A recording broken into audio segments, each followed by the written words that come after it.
brothers be talking all their head, but they can't even motivate themselves. I mean, be real about it, bro. You can't even motivate yourself. You can't even motivate yourself. How do you expect to motivate somebody else? If you don't feel it, then why do you think somebody else is gonna feel it? They don't feel that. They don't feel that, bro. They don't feel that. They don't feel that fire in your heart, man. They don't feel that. They don't feel like you'll do anything. Like you'll do anything to make this happen.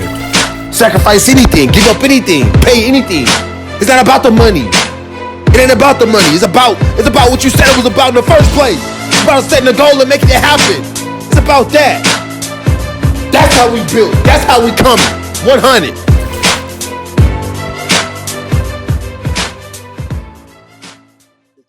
All right. So, first topic, well, I guess third topic we're talking about overall is some taking risk and avoiding complacency. Taking risk and avoiding complacency. I feel like I'm gonna go ahead and take that real quick because I know for me personally, this year I took a risk and I made a move to El Paso, just off a whim. Really, something I wanted to. I felt like it was a calling on me to come out here, so I did it, and it's probably one of the best decisions I made in a while because it ended up teaching me quite a bit about myself, and I think it's real easy to become complacent because when let's say you're making a certain amount of money you said you wanted to make, and you got your ducks in a row, everything kind of seems like it's all good, and then you get to that point like, man, I'm comfy, like I'm comfortable, like man, because you go through the storm sometimes, and you be like, man, I just can't wait till I get good, and then you get good, and then you like, I just want to stay here, like I just want to like just bottle this moment up and just hang out here, but you can't. You can't, because once you do, it's just like it takes away that foundation, man. It's like those scars you build when you jump off the porch is invaluable.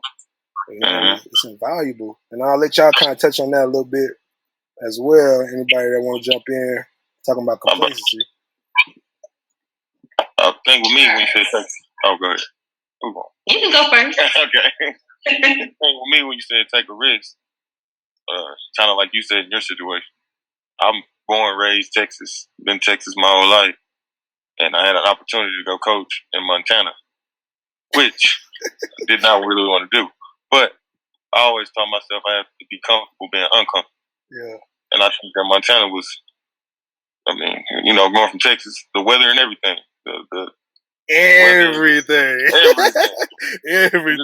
like polar opposite. Texas and Montana are just not the same. So going up there, I just learned so much. I really, first and foremost, I learned how to live by myself. I couldn't run back. I'm the youngest brother, so I couldn't run to my brother or sister's house if something happened, or I couldn't run to anybody. I was 20 hours away from everybody. Right. So in my mind, it made it mature. It made me. I feel like I grew 10 years in 6 months in my mind, just in my brain. I just matured so much, and I thank God for the opportunity, and I'm glad I did it because it just taught me so much, and I think it's gonna help me in the future.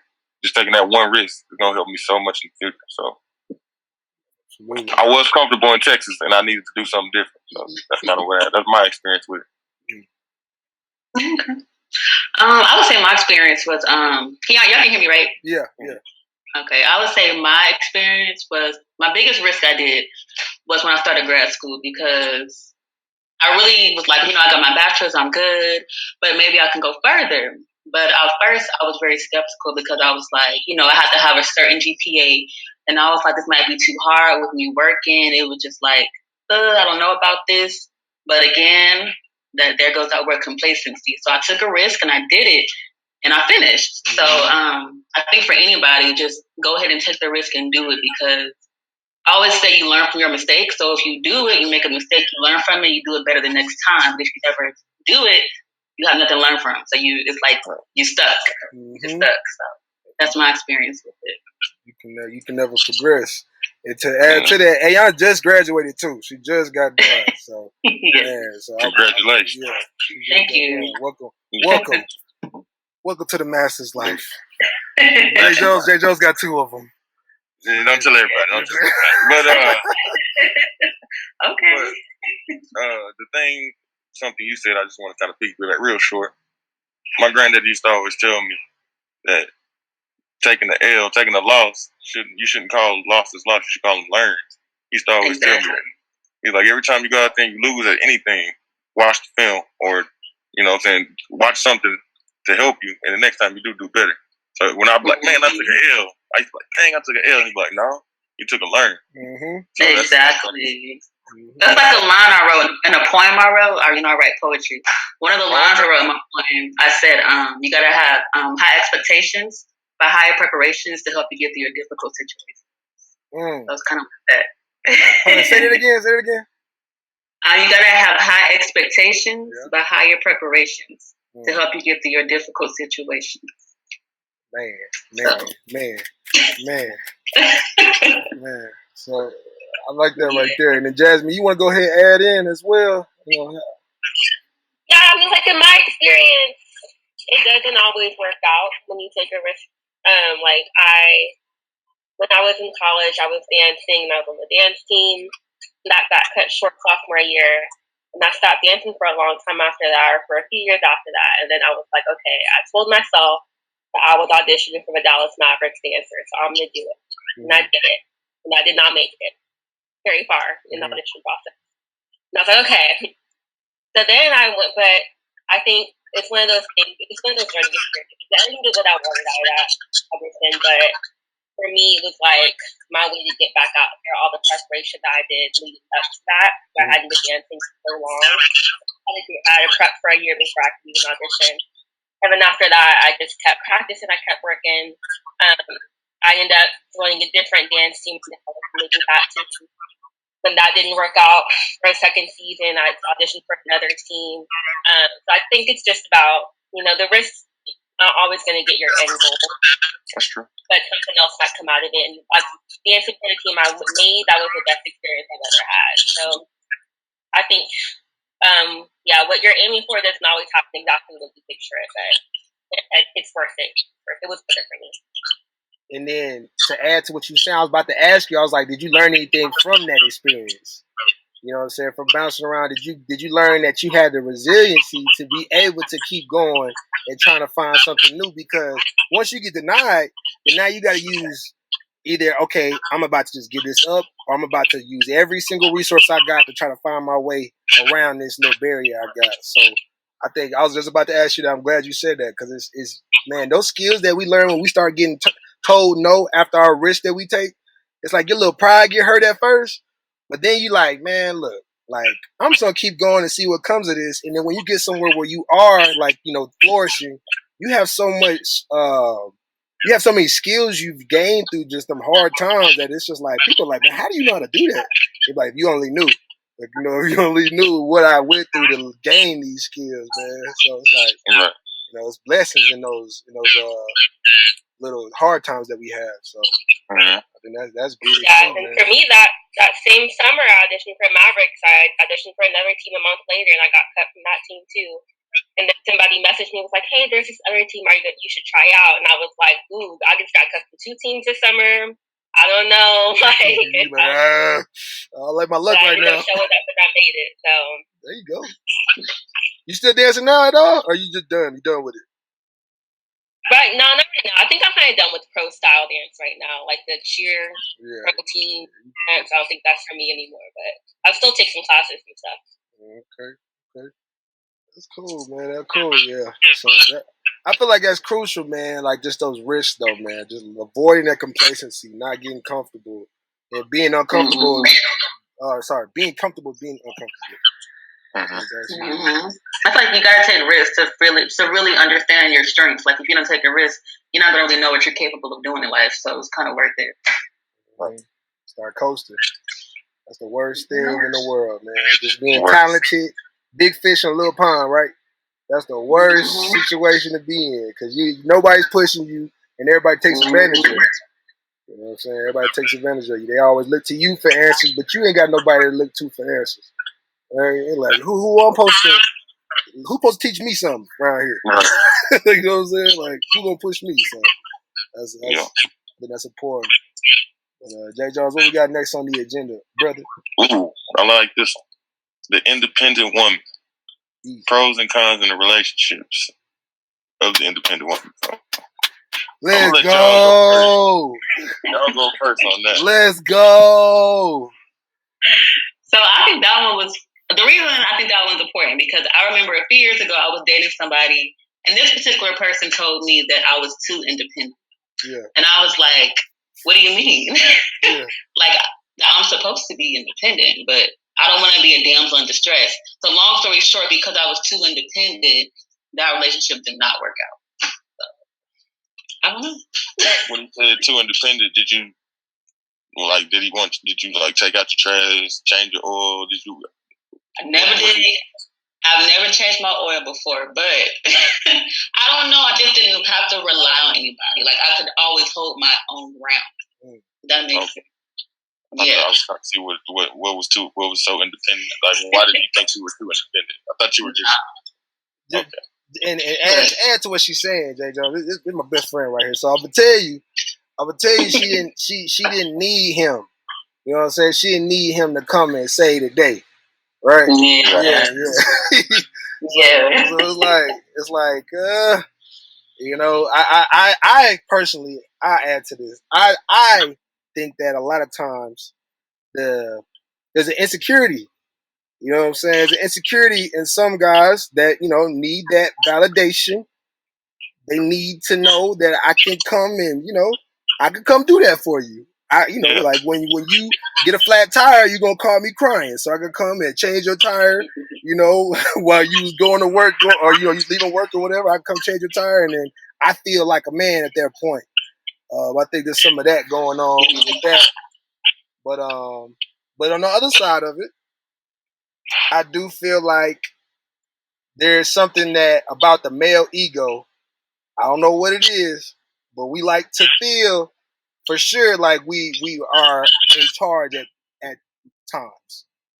We want to feel like we're in charge at times. We want to be able to take the lead, right? We want to be able to take the lead. So it's kind of what I add to that. Jasmine? I mean, I get that, but I don't know. It's not even just me. Even like my other friends who have degrees, you know, they always say the same thing. And it's like, from what we've talked about, we always say it's like the more educated you are, the harder it is for you to find a partner. But intimidation. A word. That's a word. Yeah. What you got to say about Come on, man. Y'all too quiet now. I thought Jasmine. You got something, Jasmine?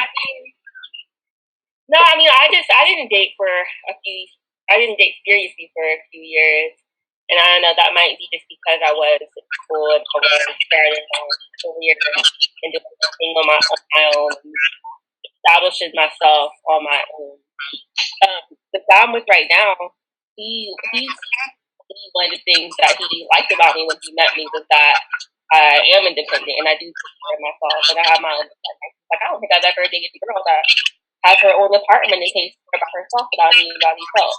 And I don't think guys are used to meeting girls in their mid or early 20s that can do everything by themselves. And I know me and Ayona, the way we were raised, got out of high school and we were like, we got to do it on our own. And that's just people that we are. And I don't think guys meet a lot of women like that at our age. So. Yeah, I went on a date a few weeks ago, and then I paid for the meal. I invited him out to eat, so of course I paid. And you know, he started acting kind of like weird about it. Like his whole demeanor kind of changed. And long story short, we didn't really talk since. But I don't know, maybe man, it's just a guy mindset. Let what you got to say, man. I feel like even if a girl did invite me out, I think I would prefer paying for the meal. I just think it's how certain people were taught, and I was always taught. Even if you invited me, it's still that I still came. I took you out, we ate, and I think I should pay for the meal. So, but I mean, if y'all talked about it, I guess y'all didn't talk afterwards, but. I guess if you do get into a relationship with somebody, maybe that's something y'all will talk about before it even happens. Because you have to go. I like to, right when you go through that friend stage first, y'all can talk about stuff like that before y'all even get to that point. So I mean, I don't think there's anything wrong with an independent woman. I'm cool with it at all. But like Kerry said, I think there's certain moments you want to walk around with your chest out, like, yeah, like I did.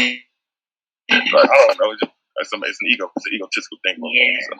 I guess it kind of depends on the person. Everybody's different. Everybody has different standards. So.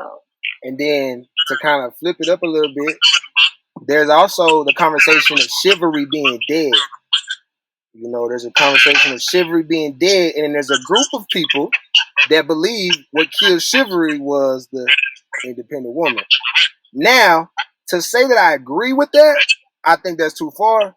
But I think that what that has kind of the independent woman arising, you know, just the opportunity that women have nowadays, to be able to get all of these degrees and to climb these corporate ladders and things of that nature now, it is intimidating some men that can't, you know, because to be honest, I think that women just more often than not work a little harder than we do on an average. Go ahead and throw that out there. I don't care who get mad, but that's just my belief based on what I've seen in my life on an average. So when you saying stuff like that, so when you see a woman that's working, getting after it, she making her bread, she don't need you, she can pay her own bills, she can open her own door, she can do this, she can do that. Now, if she tell you, no, I got that, some guys just they cower under that. Like that buries them. And it shouldn't be that way, because what it says you have to make yourself weaker to make me feel stronger. You have to show me weakness so I can feel strong, and it shouldn't be like that. But I think it's important as mothers and fathers when we raising our kids to continue to instill strength in our young women, as well as instill strength in our young men that's not validated on a woman being weaker than you. Like, you can be strong with her. Y'all can be strong together. Nobody has to be standing on top of somebody else. It could be a team. But I think that's that's a culture thing, though. That's a culture thing, man. Definitely a culture thing. That's a culture thing. It's something that it depends on I don't a see lot.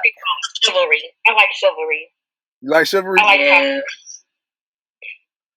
like when guys pay for me. Like now we're at my relationship. Like, I'll pay sometimes just because I don't feel comfortable with everything all the time. But I like to have my dinner paid for, my door is open and things like that. That's all. I'm not I've never been one of the girls that's like, I can do everything. I want you to do everything. Right. And I think a lot of times as a gentleman, we want to do that as gentlemen. We want to do those things. But I think the gentleman, the nice guy, he gets shut down from the strong woman sometimes, and then he cowers and he never wants to do it anymore. And then he gets pushed over to the other side, and he's like, well, I need to just start acting like everybody else and just be like, and that's what we can't have. Because that starts to build, you know what I'm saying, that builds resentment, and you want to be somebody you're not. You want to be somebody you're not because you think that's what you have to be to get these women that you desire and stuff like that. But I don't know, man. It's a culture issue. It's a culture issue for sure. I don't know. So when we say pros and cons in relationships about the independent women, what's some things that come in your head, Mr. Sloan? Pros and cons about having an independent woman? You can start pros. Yeah, let's go with pros first. Seeing, having, everything like that. Like, when I'm talking about that, I think that independent women are motivating for me to see. I don't care if I even know you. If I don't know you, whatever. If I see a woman that's on her stuff, she's very successful, she's driven, she got her own this, that, whatever. To me, it makes me feel like, man, like I just want you to show the world. That's why I got Ayona on here. That's why I got Jasmine on here, because I want y'all to show the world that it can be done. Because there's a lot of young girls that don't see it for themselves. They just think they need somebody or they need something. And I just feel like, personally, as a believer, all you need is God. You don't need anything else. Like, it's like the need thing is like, I just need to go find me a man. It's like, I don't need no man. That man ain't gonna fix no void. He's just gonna take advantage of you. You weak at this point, so he's gonna control you to give you strength. You feel me? So I think that's the pro of independent women. Is just kind of, they motivate me to say, let's show these other women. Let's go show them that you can do this. Let's go show the young women we can do this. Like, you don't need to depend on nothing, man. The strength is within your own self. So I think that's a pro for sure. don't know if y'all want to add to that, being women. Oh no, I feel like you the married. same as you feel on that. When I was in maybe 12th grade, I was talking to a girl, and she was working 2 jobs and just like grinding. She go to school, she go to work, 2 little part times, just for money, like just I don't know, just to save money for college, maybe going to college or maybe a house, just whatever. And like you said, that drove me because I would be on the phone playing PlayStation. She's like, "Oh, I gotta go to work." And I'm like, "Oh, dang." And then, on the weekend, she's like, "I'm working." And I'm like, man. But when I sat down and thought about it, I was like, man, she right. I need to be doing something about it. Like, this PlayStation I'm just playing the game. It's not paying me. So, I didn't get a real job. I got the lawnmower out, so. Yeah. So I started going, cutting grass, me and my cousin cutting grass, weed eating, everything, just to put money in our pockets because you just never knew. That's what she'd always say. You never, I was like, why are you doing it? So you just never know. You never know when you might need it.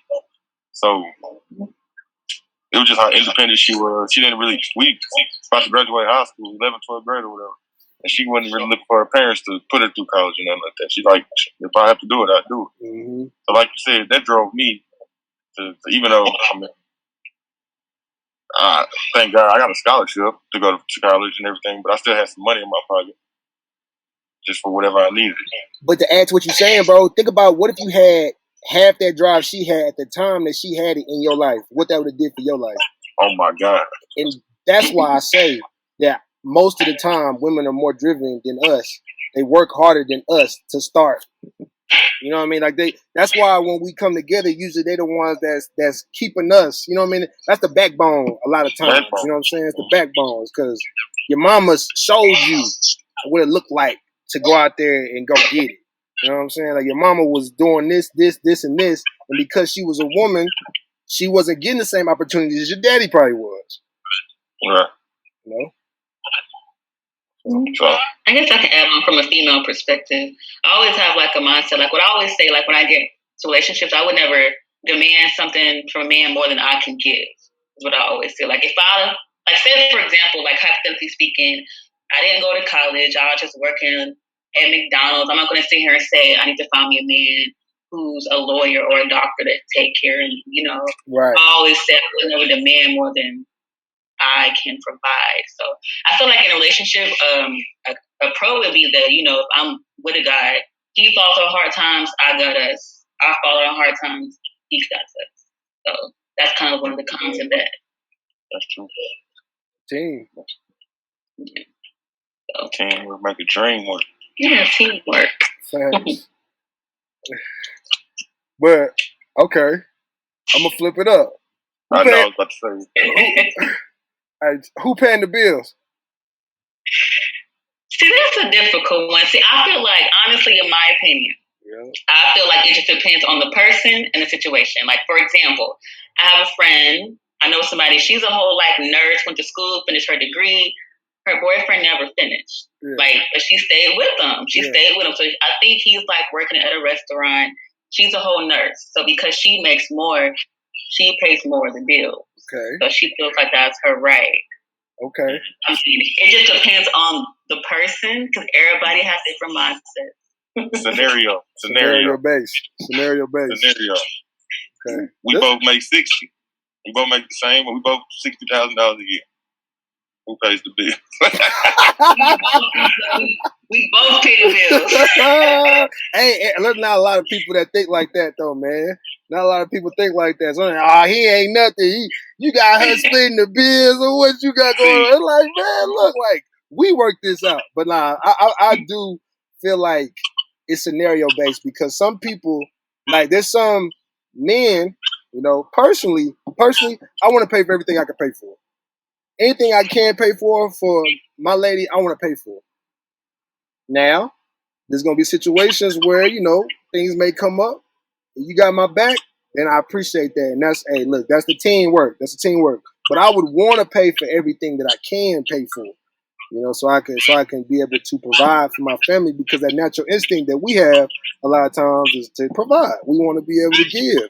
We want to give to our family, give to our ladies, give to our children, be able to just be that constant flow of income and, you know, take care of everything. But obviously life happens. And a lot of relationships fall out because there's no real understanding of, you know, the money. Like they making the money like about what y'all relationship is about, and that's when you lost. That's when you lost. Jasmine, you want to add to that? What? No, I'm saying what I heard. This is what I heard. This, you know, I'm not married or anything, but I heard that the man should, in society, take care of the house, the roof. You know what I'm saying? I pay the bills, the rent, everything. That's what the men should do, quote unquote.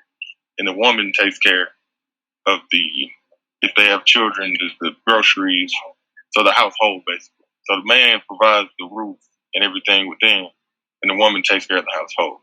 That's what I said. That's the scenario I heard. That's what most people told me, and I was like, well, like I said earlier, that's something that y'all figure out when y'all going through that. It's something that should be known. Like Kerry said, so when something does happen, it's not a problem. You know, so we should talk about y'all. I think people figure it out however they want to figure it out, but that's what I heard. The man is the household. I mean, the man take care of the house, the woman take care of the household. And I was like, I mean, that's the traditional view. I mean, that's the traditional view of how that works. But I think there's nothing wrong with it going the other way around, as long as y'all got to understand it.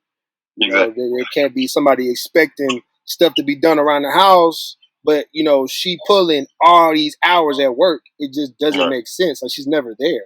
So if you there more, try, you know, do something, bro. You can wash the dishes every blue moon. Like, it ain't like, you know, you don't know how to do it. You know, you can fold clothes. You can do stuff around the house, bro. You can take care of the kids. You can tuck them in because she got to work late. You know, just, I think it's all about communication. That's a big thing is, you know, lack of or the presence of is the difference maker in those situations. I'm curious, have either of y'all ever lived with a significant other or had this conversation with a partner before? Good question. I've never had to have a conversation, or I never lived with a significant other. So no, in my case. I have lived with a significant other. Have I had the conversation? I can't say I have. It was kind of just an understanding. Because when it started out, when the bills initially started to come and we knew what we had to pay for, it always went through my account. So it was always like I was going to be the one that started it. You know, I pay the rent, I pay the utilities, the groceries. She would end up paying for the groceries because she would always want food before I did. But I would just give her the money back for the groceries, you know, or whatever, however we worked it out. And we really never had to talk about it. It never really became an issue. It was an issue sometimes when outside sources would get in. And we would let, you know, the opinions of our family members or our friends sway us and say things. And that's when it became an issue sometimes. But no, never explicitly had that conversation, Jasmine. I never did. It just was something that we understood. You know, we just kind of was like, okay, it needs to get done. I do it, done. And if something around the house needs to happen, she usually the one to clean up. You know, she called me dirty. I don't think we clean the same way that women cleans. You know what I mean? Yeah, y'all clean a lot. Y'all clean a lot more than that. I'm looking at the bathroom like it's clean. She like, it's filthy here. I'm like, okay, all right. You do what you got to do. Like, you teach me how to clean, because I don't know. But no, I never explicitly had the conversation. It just kind of was understood. What about? I've never lived with anybody before, like a significant other, so I can't really add to that. I did have this conversation once, though. Okay. And me and my boyfriend came across this conversation on Twitter, but he was like, "Yeah, he could see himself paying rent or mortgage or whatever, and me taking care of like utilities, electricity. So, and the bulk is usually rent or mortgage. So yeah, right. So you take care of the bulk, and you take care of the other stuff. And it works. And if you don't have kids yet, you say both of y'all say or do whatever y'all, you know, put the rest of y'all account or. Yeah. Okay. I think you just find that balance, man. What about the groceries? I feel like we got the groceries because from my experience, when we send men to the grocery store, they forget something, get the wrong thing. I don't. Show up with snacks. I don't know what seasons you cook with. Like, you supposed to be that season. I didn't know that. They look like exactly. Season the salt, so I picked it up. Yeah, we send y'all, we gonna send y'all right back. Yeah. Man. Oh man. I hate shopping too, boy. Yeah, I love it. I love it. I like it. I hate it. Do y'all like to cook? If I have to. Oh, okay. I like cooking. I'm a barbecue person. I cook on the weekends, so. Okay. I ain't trying to cook. I ain't gonna lie to you, but I ain't gonna sit here and fake the fuck. I was trying to cook today. I was so mad. I was just getting so mad. But it's a necessity. It's a basic life skill. So you got to do it, right? Yeah. But Jay Jones, you want to switch it up gears a little bit? Off the yeah, we can talk about something else. Mind and body correlation. Mind and body correlation. So I think you put that on there, Sloan. I did put that on there, and I put that on there because I think that it's important to me that people understand, or I'll talk about my own personal experiences. When my body if I'm taking care of my body, I'm drinking water, I'm moving around, I'm exercising, so many times a week.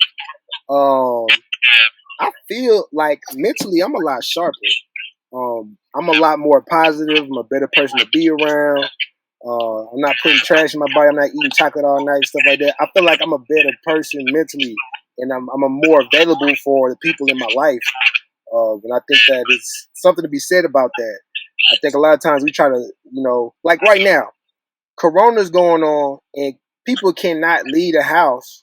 So there's a lot of there's like two different takes people are having. It's like either I'm like working out all the time, or it's like I'm not doing nothing. Like I'm just sitting in my bed and I'm just letting this negativity just manifest within my body.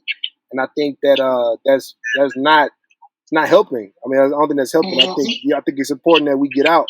I think one time I called Ayona, and she had told me she was I called her, she was on a bike, bruh. I was bike riding. Bruh, she was bike riding. I think a headphone popped out, and she's like, I'm riding the bike right now. She's like, I gotta call you back. And I was like, what? I was like, yeah, just call me back. And I had the phone just chilling. And she's like, you gotta hang up. And I was like, you can't hang up. Yeah, I was like, you gotta hang up. I can't hang up the phone, kid. I was like, oh, my bad. I hung it up. But I think that's what we gotta be doing though, because we're not gonna be mentally okay if we just festering. Yeah, I think this is a perfect time. Now, I'm not gonna lie. When this first started, I was like, I'm off work. I'm gonna be in the bed chilling, and that's exactly what I did. I was in the bed. I was chilling, eating cookies, candy, just all of that. And then I was like, I feel horrible. Like this, I don't even feel right. So that's when I started working out, bike riding, walking, changed my diet up. So now I just eat seafood. I cut out carbs, cut out red meat and pork and all that.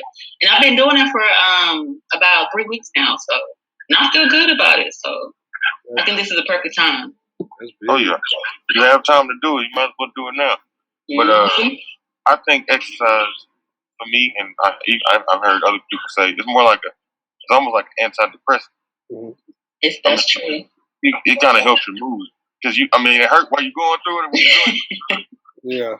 But after you get done, it's like a feeling you get. You get like a calm little relaxed feeling about it. So I think working out, like you said, mind and body, it does go together because I think the brain is a muscle, and if you discipline yourself to work out, you put yourself on the set schedule to do it. You kind of like working your brain. You discipline yourself, and then we work out your body. It kind of, like I said, it's the antidepressant. It kind of helps you relax. It kind of makes you feel good. Like it's in a better mood. So I think it's a great correlation. I think they work together. Jasmine? I went to like a virtual self-care workshop last week, and one thing we talked about was it was actually with my gym, but one thing we talked about was doing things for yourself. And a lot of people always go straight to working out. Like, I'm going to work out for myself. But not everybody likes working out. It's not fun for everybody. Like, I could go on a run, but I hate running. Like, that's not something I enjoy doing. So I think it's a lot of times things that you do for your body don't always have to be physical, but they don't have to be exercise related things that you do for your body. Like, I took a bath the other day, and I was like, I haven't taken a bath in years, but it was like my body enjoyed that bath. Like, that was nice for me. It was relaxing for me. So I think it's something to say that you can treat your body without exercise. Doesn't have to be your go-to way. Right. Absolutely. And you can treat yourself. You can go get your nails done, hair did, everything. Not right now. Well, yeah, definitely ain't going to get the nails done right now. Don't touch me. There's other ways to treat yourself. Yes. So yeah, you can, even if you go out I used to when we could. I used to go out by myself and just have a meal. Yep. Me too. I used to go to like little jazz lounges, sit there, just listen to the music and relax by myself, enjoy my own company. Plenty ways to self-care. You're right about that. You can treat your mind and body however you want to, whatever you like. So you can go to a movie. You go to movies and everything. So yeah. And I think more people need to be comfortable with going out by themselves. Like, I'm always going to the movies by myself, going out to eat by myself, going to a concert by myself. And some people are like, why you be going by yourself? I think it's important to enjoy your own company. And I think that's something a lot of people need to work on. They always feel like they have to have a partner or a friend or somebody to go out with, but go by yourself. Mm-hmm. So, and that's what makes when they feel they need to have a partner or somebody to have on the side of them. Sometimes they rush into relationships. Exactly. They kill them, They have a boyfriend or girlfriend every month, a different one they post. And you see Facebook, they post a picture of the dude, and next month it's a different dude. I'm like, what is going on? Exactly. I think that, like you said, to have that love, that self-love, that self-confidence to go out by yourself. Mm-hmm. I'm like that too. And I never feel myself rushing into things. It's kind of like, well, I'm okay by myself. So it's not take somebody to like make me. Exactly. Yeah. And when you by yourself is when you get to really find out what you really like. You're not influenced by whoever you with or the group you with or the person you with. They like it, so you do it, and you don't even think about it. You just doing it, and now you think you like it, but you really don't. You just have been doing it for so long that this is what you do. And man, I think going back to what Jasmine was saying with that self-care, that self-love, when you take care of yourself, you start to really just kind of have those mindfulness opportunities sometimes to really dig deep and just say like, okay, man, like I like doing this. I'm gonna make this part of my routine. And then when you make it a part of your routine, then it starts to show in other ways of your life, other areas. People start to tell you. They be like, man, you got a different glow about you. Or you look like, I love your positive outlook on life. You're like, I haven't even done anything. I'm just doing stuff I want to do. Right. You know what I'm saying? Yeah. No. Yeah. So I think it's part of being authentic, man. It just kind of helps you be more authentic when you do stuff that you want to do and take care of yourself and you love yourself because this is the only body you get. I mean, it's the only. You ain't getting another one. True. To add to that. But yeah. I don't know, it's crazy because I feel like right now a lot of people are like stuck in these situations where like, okay, they built this situation, whether that be a relationship or whether that be, wherever you live, whatever. And you with these people all day. And like, it's like you really getting to figure out the inner workings of the relationships that you in now. You know what I'm saying? Like whether that be with your family, your friends, or your girlfriend, boyfriend, whatever. Like, man, is this really what I'm supposed to be? Is this really what I'm supposed to be doing? You get to really think about it. You get to really think about it. Reevaluate. You get to really reevaluate. And I think that's a blessing what this situation has done, man. I keep calling it a blessing. Everybody keeps saying it's epidemic, but I say it's a blessing. I think it's a blessing. I say blessing too, because I mean, you kind of like you said, you find yourself reading a book. You find yourself working out more. You find yourself doing stuff that you usually wouldn't do because life seems like such a rush to people or to everybody. You kind of always doing something. You move. Mm-hmm. Sit down. Yeah, I've been having more time to cook. Mm-hmm. Yeah, what'd you say, Ayona? I said I've been having more time to cook. Like this is like the longest I've ever gone without eating like any red meat, pork, all that stuff. So now that this has happened, now I know, okay, I can actually do it. So I think time is the big thing, man. Time. It's like we have so much time, and it's like people have been complaining about time since forever, and now we got all this time, and then it's like, what are you gonna do with it? God, like, here you go, what you gonna do? Well, you've been talking about it. What you gonna do with it? And then some people on Twitter, they retweeting every meme. They on Facebook, they making memes, TikToking, they in there dancing, getting it. I'm just like, bro, like, y'all ain't trying to do nothing productive. Y'all ain't doing nothing else at that time. But people watching three seasons of a show in one day. I'm like, how did you even manage? I tried it. I did try it. I can't say I hate Netflix. Shout out to Netflix. I don't hate Netflix. But I tried it. But I watched all, like I said, I watched one show on there. I was like, oh yeah, all of it. Like, I tried. They like, oh, Ozark. I tried that. I tried everything else. And it's like, I can't sit here. My brain's just like, everything else to sit here and watch 10 episodes of one show. I can't do it. But everybody different. Everybody different. Yeah, I'm not knocking. That's why I said shout out to people who can. I can't. I just think it's important though, even if you are doing that, I don't think it's a knock because like I know like I got family members that, you know, they doing that and I tried it, but I think it's just still important that we just maximize, man. We just maximize these opportunities that we do have to prepare ourselves for what's next. Because there is going to be a next. We will get out of this. Life will go back to normal. And if we're not prepared, it's going to slap us in the face. So, I mean, we better be, you know, enjoying it. You know, I believe in enjoying life, but then we also have to make sure that we are setting ourselves up to be, you know, to be fruitful afterwards. Like we shouldn't be in a bad place coming out of an extended period of time and we have anything to do. It doesn't make any sense to me. Yeah. Yes, sir. But I think we covered everything we wanted to cover. And I thank y'all too so much. Jay Jones, always, you know, I appreciate you. We just want to be able to spread light, as we always say, be the light.